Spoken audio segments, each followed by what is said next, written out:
Tate loved fast cars, and he loved motor racing. It wasn't long before he began to add to his enjoyment of the sport by keeping a record on film. First using a humble 8mm camera, and then graduating to 16mm.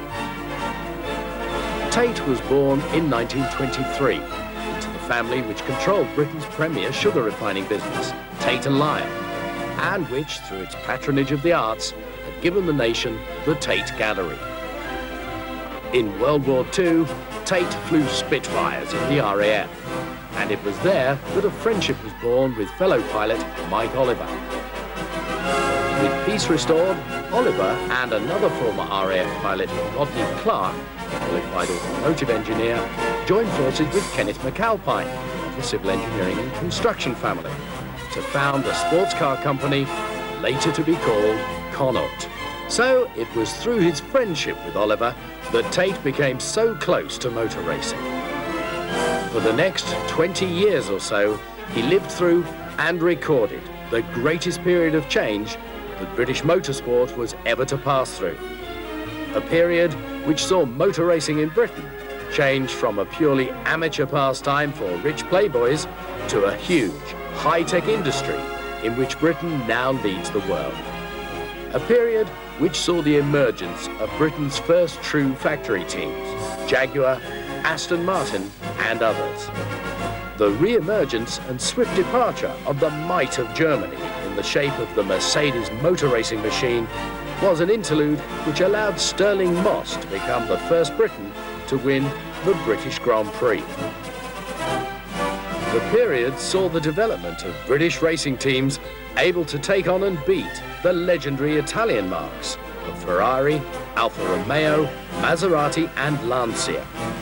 The trend was started by BRM, but they were impossibly overambitious with their V16 back in the early 50s. The next on the scene were Vanwall, and starting with the British Grand Prix in 1957, they won a total of 9 Grand Prix before the rear engine revolution overtook them.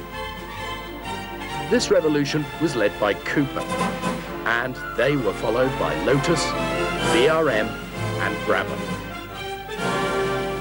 Tate filmed through all of this, attached first to the Connaught team and then to Aston Martin, who capped years of setback and frustration by winning the World Sports Car Championship in 1959.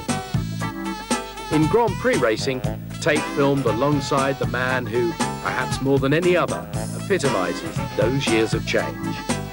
The first private entrant to win a World Championship Grand Prix, the man to give both Cooper and Lotus their first Grand Prix victories, the man behind many of Stirling Moss's greatest victories, the man in question, Rob Walker.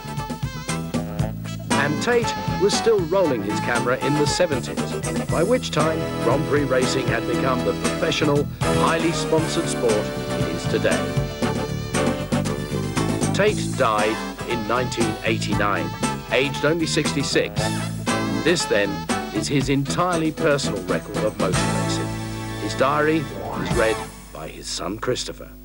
So it was time to say farewell to Celia and point the Aston in the direction of the Channel and Le Mans. The maps were new, but this wasn't the first time we'd been to the south. That first visit was 2 years ago in 1951, for what was in fact only the third post-war race, which had seen the debut of the C-Type Jaguar. And whilst not belittling the pre-war efforts of the famous Bentley boys, the C-Type represented Britain's first serious professional challenge. In 1951, Stirling Moss had led for Jaguar before dropping out with failing oil pressure, and the same fate later befell the Leslie Johnson C-Type.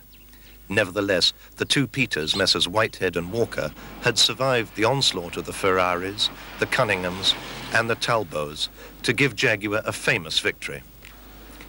In 1953, we were staying at Mamere, 40 kilometres north of Le Mans, checking into the Hotel d'Espagne, and driving to Le Mans itself for coffee the next morning.